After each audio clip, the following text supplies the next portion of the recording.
kind of tests I needed, no problem. And then all of a sudden, after 7 years, and go over there one day, the doctor wanted me to have a carotid Doppler test, and workers' comp refused to pay for it. A decorated firefighter, Rusty Butler, spent more than 2 decades running into burning buildings for the city of Jacksonville. In 1996, he had to retire. He was diagnosed with heart disease and high blood pressure. Because it was dangerous. He retired under that heart and lung bill. For 7 years, Rusty says he had no problems getting his heart-related medical bills paid for, but something changed in 2003. The city stopped paying and started denying. According to information provided by the city, since 2006, the number of heart and lung cases being denied has continued to go up, from 30% in 2006 to 71% in 2007 and 72% in 2010.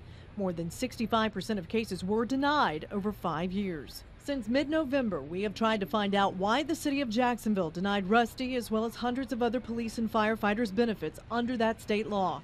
We asked to interview the mayor, the office of general counsel, or the risk manager 10 different times. We also tried to talk to the mayor before our story aired at a photo opportunity at his office on February 9th. After we got to his office, the photo op was moved behind closed doors. We weren't allowed inside. We then asked again to interview the mayor and the risk manager after our stories aired. The city declined each time. So last week, when the mayor came to First Coast News for an interview for On Point, we tried to ask questions once again. Hey, Mayor Payton. Hi. Nice to see you. You don't have time. You did not even for a few questions? Nothing about risk management. No, I've got to go. Thank you. I've tried talking to you, though, for a couple of weeks now, and I can't seem to get any time with you. When can I schedule something? Our folks are trying to get you everything you need, and hopefully all your questions answered. I just talked to Shannon about some of the issues, but clearly, the city has, we take our claims seriously, and we try to protect employees' interest, but we also try to protect the taxpayers' interest. Okay, what about 65% of claims with fire and police dealing with the heart and lung bill denied? And yet it's the law to cover that. And well, not necessarily. Not everything that happens to a human while they're working with the city is covered. That's just not an accurate statement. So what we try to do is we try to strike a fine balance between making sure we have a fair and equitable workplace and also protecting the taxpayers' interest for claims that need to be investigated. So it's a fine balance. We take that seriously. Right. And we work to do all we can. What about the simply, it creates a presumption that if you have a condition related to hypertension, tuberculosis, heart disease, then it was due to, it's job related and therefore it's compensable under workers' compensation. Retired Judge Ivy Cream Harris handled hundreds of workers' compensation cases in 17 years on the bench. She says just because the presumption is there in favor of firefighters and law enforcement, the burden falls on the city to prove the condition is not job related. It's not an automatic, it's not, if you will, the proverbial slam dunk. Doesn't mean that, you have hypertension, Mr. Firefighter. It just means it's presumed, but there will be evidence to back up either side. Right. If the city can't come forward with sufficient evidence, then it's automatic. What about the hundreds of thousands of dollars, though, and taxpayer money used to investigate, used to take these to court, and yet many times, but many times we end up paying for the benefits. Yeah. Well, the truth of the matter is, we're going to challenge the claims we don't think are legitimate. It is our job to protect the taxpayer's interest. Are you saying 65% or more than 65% are not legitimate with the heart and lung bill? We have very capable people in the risk management department that take their job very seriously, protecting taxpayers' interests, and also trying to strike a balance between managing a fair workplace.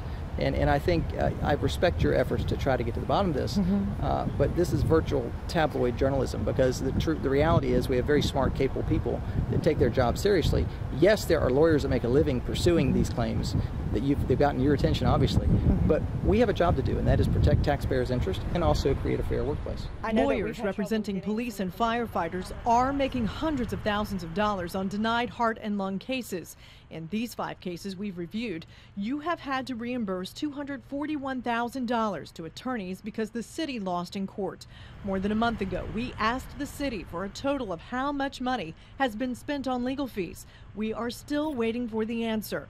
But those numbers are not the only ones we've been waiting for. I know that we've had trouble getting some information about how much fraud has been caught. $800,000 spent on surveillance in 5 years, but why can't we find out how much fraud has been caught? Let me tell you, there are HIPAA laws that keep us from disclosing any kind of medical records, as you know, and as you should respect. So we're going to comply with the law. Stop. In no case did we ask for medical records, so we are not asking for anything that would violate HIPAA. Let's continue. But I'm not asking for medical records. I'm asking for how much fraud has been caught. I think what we do is we take seriously the notion of trying to find folks that are gaming the system.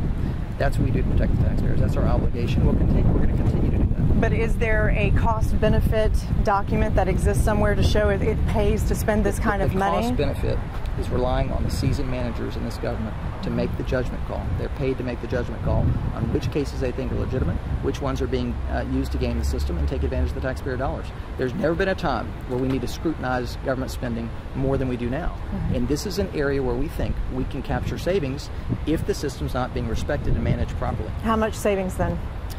Whatever the managers think is the balance between following the case, getting the return, and they have to make that adjustment. That's what they're paid to do, is make that judgment call.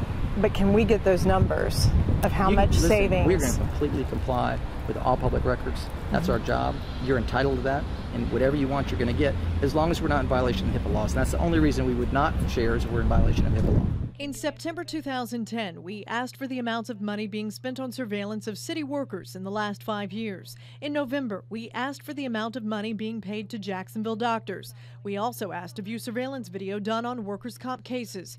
The city eventually did give us the information. In December, we sent 41 questions to the city since it refused to interview. We asked for the number of cases accepted and denied. We asked why cases were being denied. We asked for the amount of money spent on attorney's fees. We asked how many fraud cases have been found. We asked about the doctors the city was using. And we asked why the city was sending injured workers to out-of-county doctors. The city provided 13 answers. The rest, it said, was protected information, or we would have to pay $362,000 for the information. In January 2011, we asked for more detailed answers to the number of cases handled. We asked for more information on the amount of money paid to attorneys. We asked for a videotaped deposition for one case. We asked again about the amount of fraud uncovered in workers' comp cases.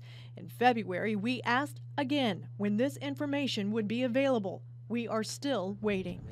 Can you answer, though, fraud has been caught? I'm not asking for medical records. Has fraud been caught? I can promise you that we have caught fraud in our efforts over time. But we don't know how much, or you're not willing to tell us how much? First of all, you're grabbing me in a parking lot. Because we asked for interviews on November 15th and 16th, December 1st, February 3rd, February 10th, February 17th, and February 23rd. All were denied. I don't have the facts and figures in front of me, and your approach is the closest thing to tabloid journalism I've encountered since I've been in office. You need to know that, and you need to own that. Okay, I've tried for weeks to get an interview. Well, then maybe with you're not you. effective. Then maybe you're not effective, because we have sunshine laws that we comply with, and we share information all day, every day. And I think the way you're handling the story is irresponsible. How is it irresponsible when we question how money is being spent? Our money is being spent. What you're challenging me on is why we shouldn't challenge claims. And that's the opposite of what you're saying. We challenge claims that we don't think are legitimate. But in the court, they're proved to be legitimate. We're paying the benefits now. You know, you're being irresponsible. You're being irresponsible the way you're handling the story. And by asking questions? By leading with a question that infers that the managers at the city hall are not being responsible. They have to make a judgment call between the legitimate claims and illegitimate claims, and we got to protect the taxpayer in the process, and that's what they try to do every day. And what about the doctors being used? It appears some are being used more than others. Does that concern you? Well, you know, just because you think it appears that some are being used more than others doesn't mean it's a fact, number one. Number two, we have the right to use whoever we want. I mean, that's part of the process. I mean, these managers are hired to make management decisions. They select doctors that they think are effective. Here are the facts. We sent the city a request with 9 doctors' names listed in the city's provider directory from 2009. We asked for a breakdown on how much those doctors were being paid by the city in the last 3 years. The numbers showed some were paid a few $100s, but two brothers who specialize in orthopedics were paid $1.3 million in 3 years. And so the way the system's run right now, you have no concerns based on anything that we found, the numbers, you are not concerned by that? I have no confidence in anything you have found as a reporter, because I think you're irresponsible. Let me just be very clear on that. I have much confidence in the managers at City Hall, much more confidence in them than your ability to do this tabloid journalism. Well, then can you provide numbers to us that balance it out? Comply. I've told you this before. We comply with sunshine laws every single time we ask. But that's no excuse for your tabloid journalism. The fraud alone. Let's just look at fraud alone. I want the numbers on fraud. How many fraud cases have been uncovered? All I know is your amount of knowledge on this topic is embarrassingly low. And for you to challenge me on facts and figures is ridiculous. The truth of the matter is I've got competent managers at City Hall that do a good job. And they make the fine line. They make the call between what they think is legitimate and what they think is fraudulent. And they have to decide, are we going to protect the taxpayer's interest when the system's being gamed? Or are we going to try to, make sure that someone's being treated fairly? And they strike that balance every single day. But the key man striking that balance the mayor talks about is Charles Spencer. He heads up the Division of Risk Management. And the city still will not let us talk to him. Okay. Can I schedule an interview to share some of the numbers that we found, or maybe we can go over some stuff? Call Renee or call Kristen or any of them. Okay.